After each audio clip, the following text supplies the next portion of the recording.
Okay, let's play some music.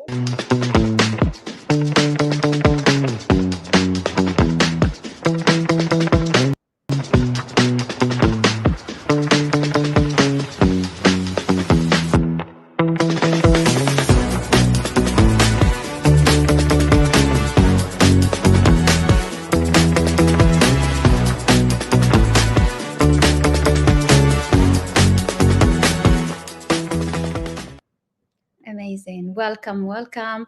I'm so excited to have you, Nicola Dove. It's really an excitement time for me. I think we've been away for 2 months from this Women Empowerment series. And as I was plugging in this morning, I just find this thrill and this excitement, and I couldn't dream for someone better to get back to it than you, Nicola. Thank you for coming. Oh, thank you very much. I'm excited to be here. I'm a big admirer of your work and what you're doing and what you're achieving in the world. Me too. You know, you are such an admiration. I know it's evening time for you in New Zealand. It's early for us. I never go live this early, so it's just exciting to be up this night. Yeah, but it's 9 p.m. for you, isn't it? So we have like 12 hours difference, right? Yes, it's 9 p.m. Thursday evening, and I believe you're on Thursday morning. So yeah, yes, it's the 9 weirdest a.m. one is when it's the day ahead and you're in the day prior. That's when it gets really That's strange. true, because we don't know what day it is. So we are on Thursday. You are on Thursday as well. Yes. Yeah, Still that's on what it Thursday. gets the confusion. 2 That's what hours the to go. confusion is. Yes. Yeah. So let me say, if you introduce you. So Nicola Dove is a beautiful artist and an entrepreneur. And what I find incredible is your fascination with the energetics of creativity.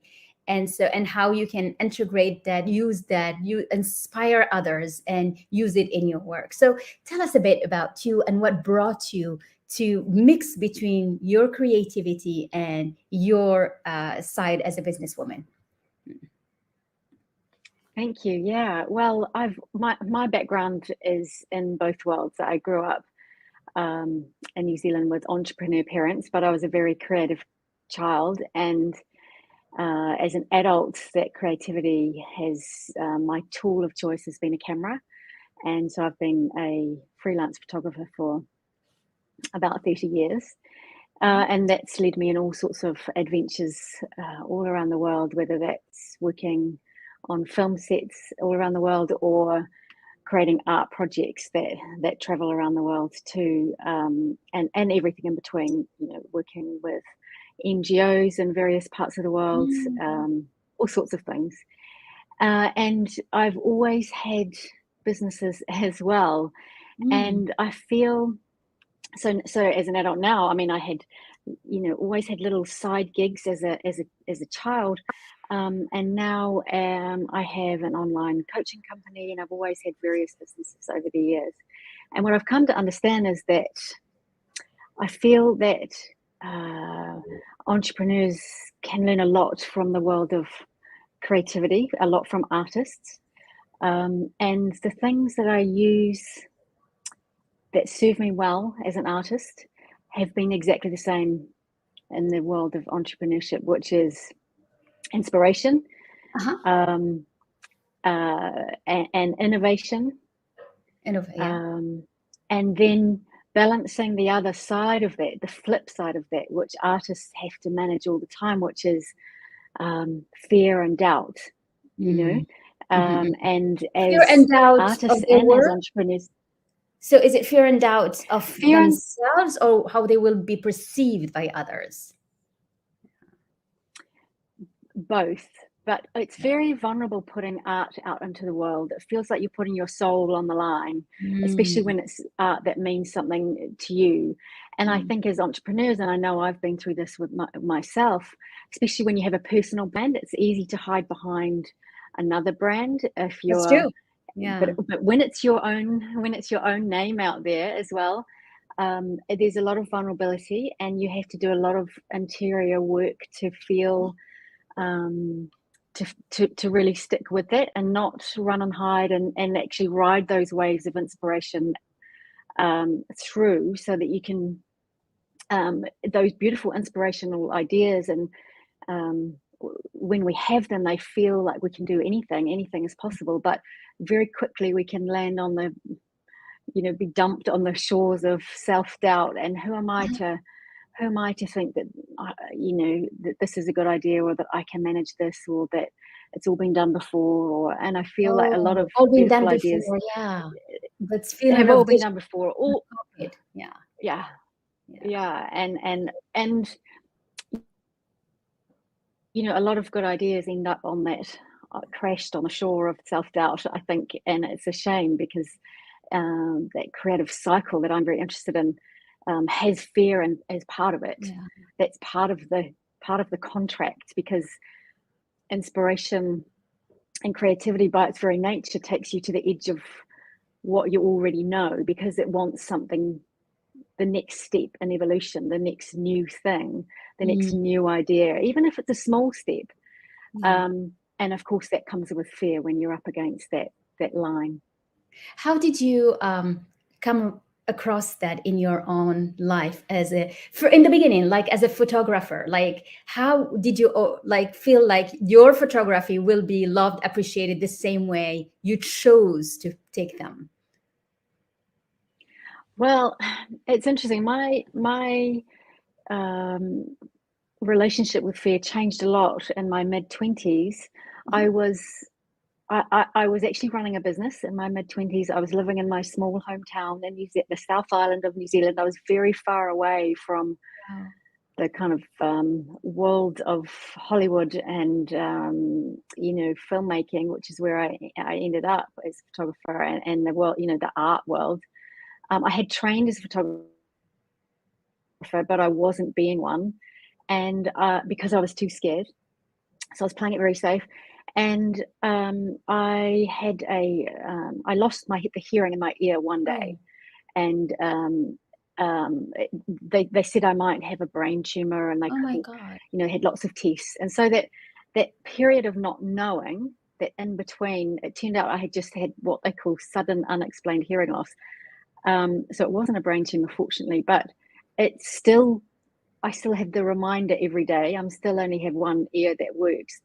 But that moment in between where I realized I wasn't listening to myself, I wasn't listening to that inner creative voice that was saying, come on, we've got things to do and things to say and images to make and places to go. And I was not listening to that. So I realized that in order to live the creative life that I wanted to the fullest, I had to step out of that fear. And I lost a bit of fear then. And so I feel like I've developed an understanding of what that is. But in a cycle of creativity, whether you're putting out a launching a new program or putting out an art project, there's always fear in that cycle of having the idea. Can I do it? There's always fear. So you just keep revisiting it, and you have to learn to manage it and help it become a friend in the back seat. I love the way you're saying and how you're telling your story, because your story, I think, is really something that every woman needs to hear, because often when you get a problem or something that happens to you, you close off, right? But for you, it was like more an understanding that, hey, this is a reminder that I'm not listening to myself. So let me start doing that. And I think there is no more powerful way than to wake up than this one. How do you bring energetics to this? I mean, I know you talk about it without really mentioning it, but I wanted to really articulate it in a way that is understandable and it weaves through your own creativity. It's a beautiful question. I think when we talk about the word creativity, often people think that that's a word that's only used to describe artists or people that paint. People often wouldn't describe themselves as creative, and I feel like I feel the opposite. I feel that we all are artists in many ways, because we are each creating our own life, right? With the choices that we make and the decisions we make, and whether we follow through on those inspirations or whether we don't. I love that. We are all an artist. I think this is a sentence I want to repeat to whoever is watching us on replay. I know it's a little bit early to have a lot of people here, but I say hello to everyone who's with us, and whoever is watching us on replay. And I think what you just said is so important, is like everyone is an artist. We are an artist. And I wanted to really re-emphasize that. Sorry, I didn't want to. Please go ahead. Thank you. Yeah, well, the truth is that we're all connected to deep creative universal energy that creates the world, that creates universes, that nature is the best artist of all, and we are a part of that. And so we're all creative, even if we don't call ourselves that. So that's, I guess, how I see humanity, is a constant evolution, and a sort of on mass, but also within ourselves and individually. So tapping into that unlimited, everlasting, ongoing creative energy is something that is available to all of us at any time. And the way I feel is that if we can, the more we can tap into that, that's where inspiration comes from, and that's when you feel like you've gotten into that current that's really yours, that's really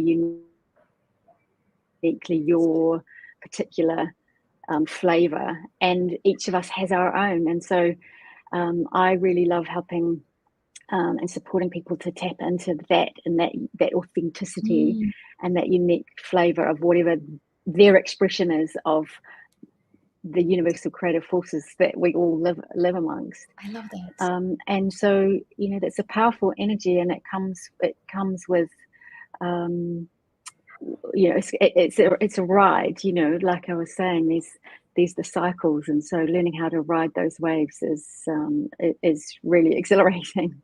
It is. How, what can you give us, 1, 2, 3 things that you might do to help someone feel an artist? It's interesting talking about that. I'm just finished a book who's coming out in a month, actually, about the codes of leadership. And one of the codes is that you are an artist, which is, it's like music to my ear what we're talking about today, because wow. It is. It's like creativity. If you're not creative, you cannot be a leader. You need to lead with your inner artistic vibes that we often, suffocate because it just doesn't fit in the mold of what society feels that a professional should look like. And so how do you work with your clients, with, people that are around you to free them, right? Because they need to be liberated to get that artist out and the voice out and to speak out who they are really. Yeah, that's so true, and I love that you're bringing creativity and artistry into that world, and that's my passion as well, as bringing discussions around creativity into the world of entrepreneurship, because I feel like this, especially in this world of that we're heading into, a lot of technology, AI, authentic, creative, unique voices in the world, whether they are artists or business people or leaders, is more important than ever. And I feel very strongly that creative thought, creativity, and your unique creative thought is going to be the currency of the future. So in terms of what I do with clients, it's about I take them through a process, and I work with them to help them tap into what that feels like.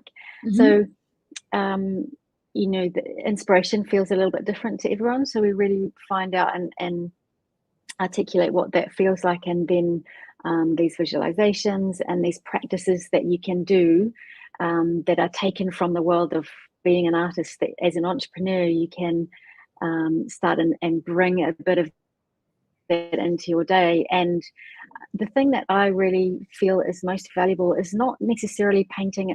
I'm not talking about painting or drawing, although that might be something that's inspiring and relaxing to people. It's about finding out when they are most inspired, and for some people that's in the shower when they're relaxed. For other people it's walking in nature. For other people it's going to a gallery or an exhibition or seeing a film. And once you feel like you can identify that feeling, then we do develop practices to access that again. It becomes a little bit like a creative meditation. But really the power of the artist that I really want to bring into the world of entrepreneurship is that of observation. Artists look at the world, and I'm a photographer, so I've spent my entire life looking and seeing and noticing and observing. And so I think that's the aspect of creativity that anyone can bring in. It's just noticing things around you and then shifting your perspective, whether it's noticing beautiful things, that's easy. Although sometimes we're blind to it's easy to see the big things, we can be blind to the small little beautiful things. That's one thing. But you know, opening yourself up to seeing beauty, and even in unusual situations, because it's just about perspective. And one of the things that artists do is help us to see things in a different way. So if you think of a beautiful sculpture, a 3D sculpture, for example, you can view it from one angle and it will look like one thing, and you can walk around the other side and you get a different perspective and it will look like something else. And I like to apply that to all sorts of things in my life, even if it's just creative, just decision making day to day. Yes. It's not about painting a picture, it's actually about bringing creativity even to your everyday decision making and changing that perception and your perspective. I love that. Let's see some of the chat. Heather is saying good morning. Hi, Heather. So good to have you. So good. Hi, Heather. And we have a nice comments here. The small beautiful thing, blind to the small beautiful things. And that's true. When you don't see things. We have also South Africa in the house. Hello, everyone. I didn't find the comments before, so it's good to have you, everyone. I love the way you put things, and I think creativity is not just when you do the art, it's really in everything you do. You can walk from here to the bathroom or from here to the kitchen and just do it in such an artistic way. It will, pack some of the beauty in your own day. And we somehow don't, I don't know if Absolutely. do we forget to do that, or we just get overwhelmed with, I think it's the problems and the things that haven't gotten solved, and we somehow focus our mind more in that than anything else. Yeah, absolutely. And there's a lot of distraction now. You know, our attention is very valuable, and people pay a lot of money to get our attention, whether that's, you know, the likes on Facebook or the video games that kids play, that they get, you know, points for staying longer and points for coming back the next day. And there's a lot of things that want to grab our attention, and it's very hard to sometimes carve out a part of your day to be really mindful about noticing the small things. And I tend to try and just do it as I'm going. And I think that's a practice, you know. And it's not, there's this sort of talking about perspective and observing. It's one thing to be observing from the inside out, and we're noticing beautiful things outside of us, and that's doing it's tied in with gratitude and appreciation and all of those beautiful things. But it's also about being the observer of ourselves as an artist, and as artists are often very self-aware, in the sense that they are very self-aware of their own processes in terms of what is interesting to them, and observing how things make them feel, because that's part of creating a unique piece of art as well, and using yourself as the vehicle for that. So there's also that other part of observation that I was talking about before, and that's observing our own reactions and noticing when you get little bits of inspiration, because they can be tiny little whispers. You don't often always get a big light bulb of an idea. And that's also what I help people with, is like tiny seconds. Yes. And I think you mentioned a lot of observing, and I think this is like related to your masterpiece, right? The beautiful video you just, if I wanted to play a little bit of it so that we can talk about it, if you're okay. I think such a masterpiece that you've done, and I was mesmerized with all those. I'm gonna let everyone see it before I express it. So I figure out how to share it. So I'm going to think other way I could share the screen, and we can just play a little bit of it if you are okay, Nicola. So let's just do that. Of course. Share the screen. I have it already here, and how long did it take you to make this beautiful video, this beautiful work, Observance? The whole project was about 5 or 6 or 7 years altogether. Wow. Yeah. I It can was a tell long project. because Yeah. it is. So let's play a bit of it. Let's see if we can actually see it. Let me know if we can see it.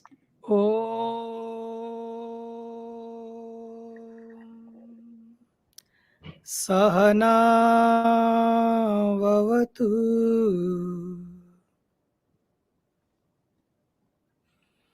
sahanau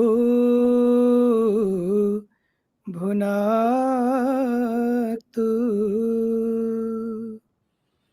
sahaviryam karavavahai tejasvinavadhitamastu. chifukwa cha ukulu wanu, mphamvu zanu zimene zionekera pakati pathu nthawi zonse. Tikuthokozani Mulungu. Titiro mahira kiamata 臣自心归命，三清上圣，诸天高真，一切大神冥念垂慈，见纳祈祷，愿赐惠泽，普佑世 God of many 人， names, I 愿赐 stand 恩 before you 光， impelled by 真 visions 为 of 救 the 苦， harmony of humankind. 天灾 In 有 all 效 that，we do, let us 人 remember 祸 the 不息， uniqueness 国境 that is 清 you, that which is holy. In this time of distress Ya Allah, Ya Rahman, and berilah kami disharmony, semua let us limpahan seek to karuniamu, remember with agar your kami humble bisa help hidup that penuh all damai who dengan may see siapapun. our vision Kami dapat of the holy membawa rahmat dalam kehidupan yang bahagia, menuju kedamaian abadi yang Kau janjikan. Ya Allah, ya Tuhan kami, tunjukkanlah kami jalan yang benar, jalan yang terbaik. I'm going to just stop it there because otherwise we'll stay there. It's so beautiful. It's like we wanna listen to it all the way.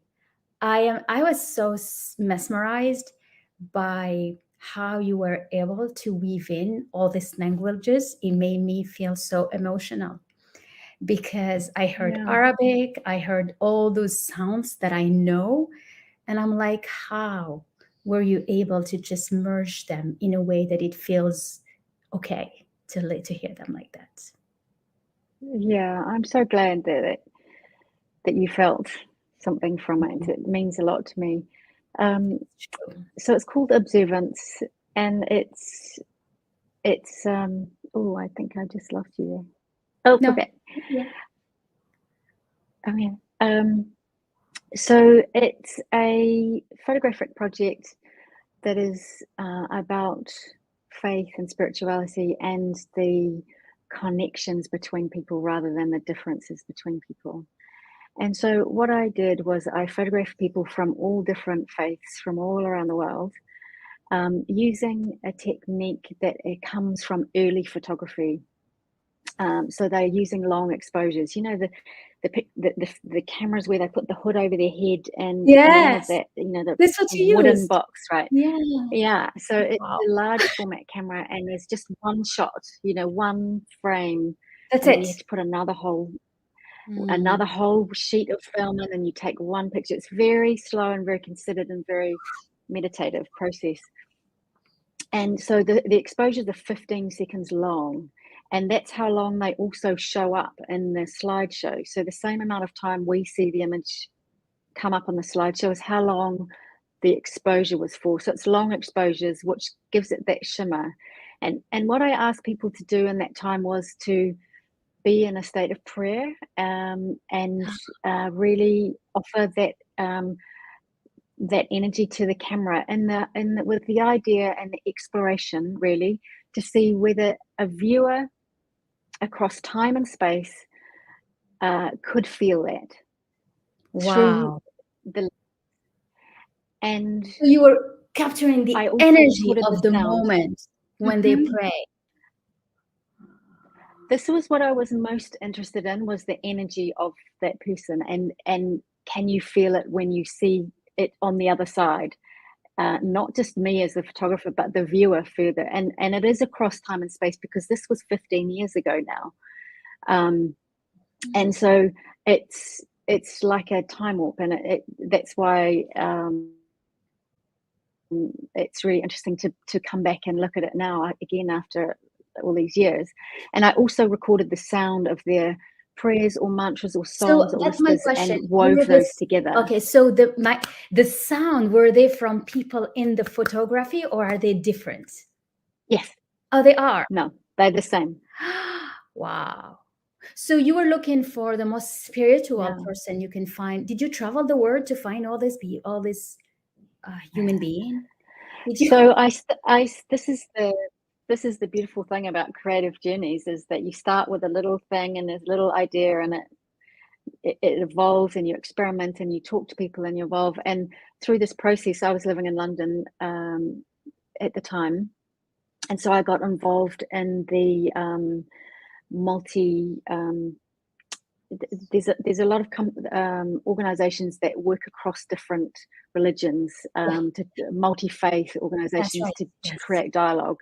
Yes. And then eventually I had the opportunity to go. It happens only once every 6 years or something. There's a world forum for all the different heads of different religions to come together, and different faiths, and they have a conference every 5 or 6 years. And I was able to go to one of those. It was in Japan, and I went with some friends and assistants, and we set up a studio there, and we were able to photograph most of the people that are in their show were made in that week.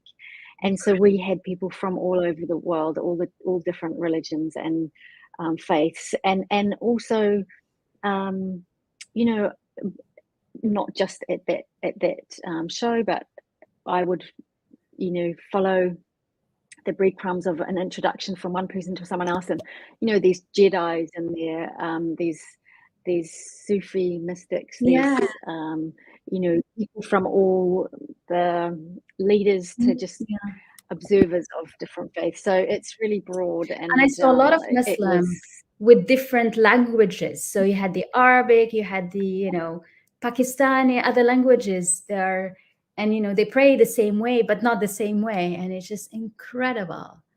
And the thing that I was wanting to explore underneath all of that is that and this is, I guess this ties into how I feel about creativity too, is that we all have different expressions of it, faith or creativity, but underneath we are all the same, in the sense that we all want to experience love and joy and happiness and peace and contentment and enlightenment, ultimately. I want to, you know, it's like there is peace. There is a, you know, in their eyes, it's like, it's peace, you know, feel home. Like it's like, you know, it's just safe. And this is what I felt also you wanted to get across, is that feeling of it's all right.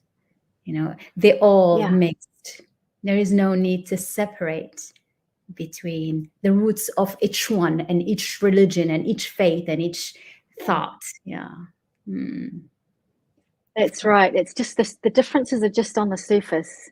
You don't have to go very far underneath to find the unity and commonality amongst us all. You know. That's beautiful. Do you have another exciting projects like this in mind now, or in a dream, or happening, or? But well, when you do a masterpiece, you need to create another masterpiece. It's like every masterpiece comes after a masterpiece. This is an invitation. Well, the masterpiece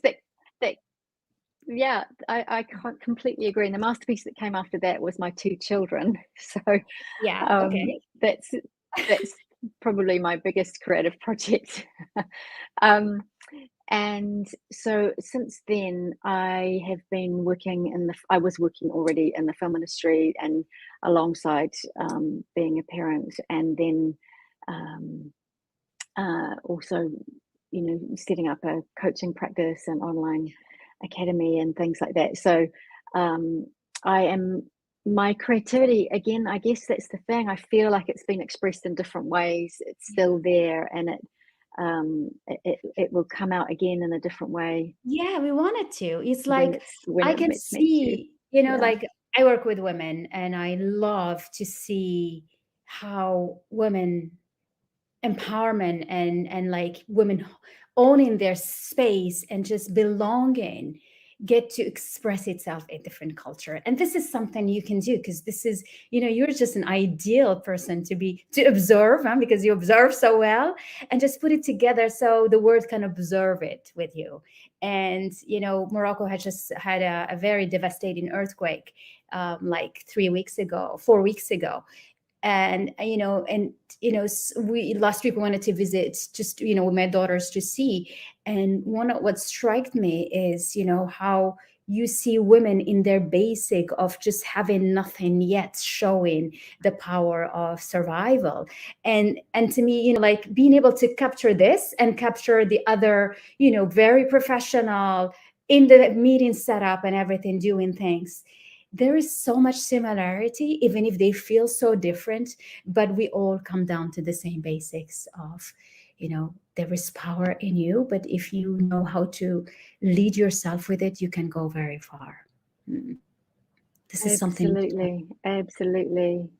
Yeah, absolutely. And that's, I guess that's where my creative energy is going right at the moment, is helping other women tap into theirs, and helping them, supporting them, encouraging them to have the courage to follow whatever their creative dreams might be. And that is often in business or in life, or perhaps as an artist. It's about creating the life that you love. Yeah.